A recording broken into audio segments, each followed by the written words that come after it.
Саламатсыздар ма? Жамбыл облысы, Жамбыл ауданы, Баймырза Беспаев атындағы мектеп-гимназиясының бастауыш сынып мұғалімі Талипбекова Гаухар Есенбековна. Қазақ тілі пәні 3-ші сынып, номері 107-ші сабақ. Сабақтың тақырыбы негізгі және туынды сын есім. Ұйымдастыру кезеңі. Мен қандаймын ойын арқылы бүгінгі сабағымызды ұйымдастырамыз. Ойынның шарты: әр оқушы өзінің аты қандай әріптен басталса, оған сол әріптен басталатын сын есім сөзін қосып айтады. Мысалы, мейірман мейірімді, аңсар ақылды, көркемай көрікті, жанел жағымды, тәсмин талантты. Ой тастау: таза, әдемі, биік, жақсы. Балалар, бұл сөздер қандай сын есімдер?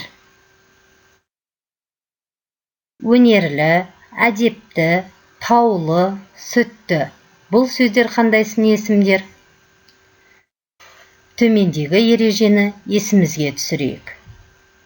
Сын есім негізгі және туынды болып екіге бөлінеді. Түбір сөзден болған сын есімді негізгі сын есім дейді. Қалың, әдемі. Түбір сөзге жұрнақ жалғау арқылы жасалған сын есімді туынды сын есім дейді. Мысалы, өнерлі, саналы.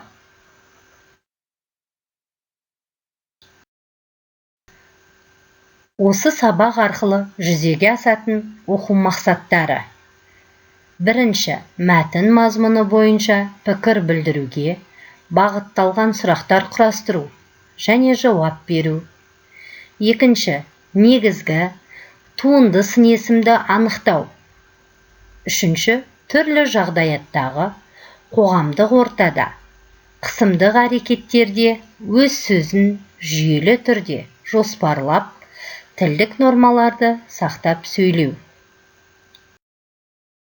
Осы сабақтың бағалау критерийі: біріншіден, мәтін мазмұны бойынша сұрақтар құрастырып жауап береді. Екінші, мәтіннен негізгі туынды сын есімді анықтайды. Үшінші, түрлі жағдаяттағы қоғамдық ортада қатысымдық әрекеттерде өз сөзін жүйелі түрде жоспарлап, тілдік нормаларды сақтап сөйлейді. Ал енді балалар, оқулықпен жұмыс жасаймыз. Оқулықтағы 76-шы беттегі 17-ші жаттығу: ертегіні оқы. Ерте, ерте, ертеде. Бірнеше жыл бұрын су жоғалып кетіпті. Құстар шөлден қиналды. Ағаш қурап, гүлдер солып қалды. Шөлдеген құс желден көмек сұрайды. Ал жел күнді көмекке шақырады.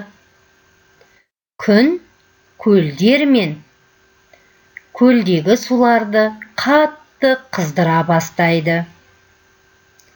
Су буға айналып, аспанда бұлт пайда болады. Біраздан соң жаңбыр жауа бастайды.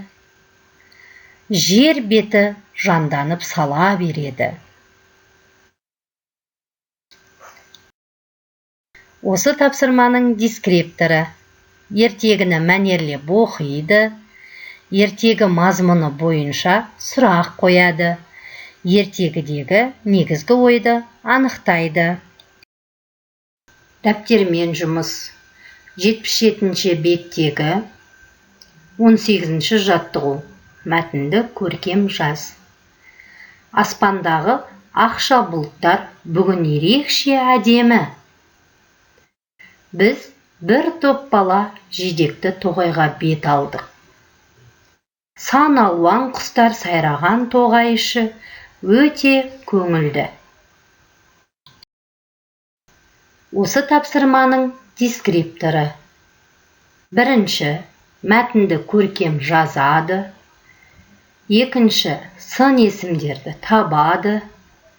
Үшінші, оларды сын есімнің негізгі және туынды түрлеріне ажыратады. 77-ші беттегі 19-шы жаттығу. Мақалды тауып жаз. Бұл тапсырма оқулықта шығармашылық жұмыс ретінде берілген. Бұл тапсырма сіздерді шапшаңдыққа, зейіндеріңіздің шоғырлануына бағыттайды. Мына шашылып кеткен буындарды сызықшаның ұшы бағытталған бағыттармен жинау арқылы жасырылған мақалды дұрыс табуға көмектеседі. Дескрипторы бұл тапсырманың жасырылған мақалды тауып жазады. Келесі тапсырмамыз жағдаяттық тапсырма. 78-ші беттегі 20-шы жаттығу. Ойлан тап. Кішкентай Дархан көрген нәрсені айтып жеткізе алмай тұр. Ішкі үйге бір құс ұшып кіріп, қайта шығыпты. Дәл осыған ұқсайтын құс Сәуле апайдың ауызғы үйіне ұя салыпты. Дарханның көргені қай құс? Көмекке кел, сипаттап көр. Тапсырманың дескрипторы. Жағдаяттық тапсырманы түсініп оқиды бірінші. Екінші, тілдік нормаларды сақтап, Дарханның көрген құсын сипаттап береді. Балалар, енді сабағымызды қорытындылаймыз. Я немесе жоқ әдісі арқылы. Жүйрік, негізгі сын есім. Әдемі, туынды сын есім. Атақты, негізгі сын есім. Тәртіпті, туынды сын есім. Ал балалар, біз осы сабағымыздың соңында осы сабақ арқылы жүзеге асатын оқу мақсаттарына қайта оралайық. Біз осы мақсаттарға жеттік пе? Бірінші, мақсатымыз бойынша, мәтін мазмұны бойынша пікір білдіруге бағытталған сұрақтар құрастыру және жауап беру. 17-ші жаттығу арқылы біз осы мақсатты орындадық. Ертегінің мазмұны бойынша сұрақтар құрастырып, жауап бердік. Екінші мақсатымыз негізгі туынды сын есімді анықтау. Екінші мақсат бойынша 18-ші жаттығуды орындадық. Мәтіннен сын есімдерді тауып, оларды негізгі және туынды түрлеріне ажыраттық. Үшінші мақсат бойынша түрлі жағдаяттардағы қоғамдық ортада қатысымдық әрекеттерде өз сөзін жүйелі түрде жоспарлап, тілдік нормаларды сақтап сөйлеу. Бұл мақсатқа біз 19-шы жаттығуда мақалды тауып жазу арқылы, яғни 20-шы жаттығуда орындауда жағдаяттық тапсырманы оқып, тілдік нормаларды сақтап, көрген құсты сипаттадық. Балалар, біз мақсатымызға жеттік. Ал енді сабағымызға кері байланыс берейік. Кері байланыс бас бармақ тәсілі арқылы жүзеге асады.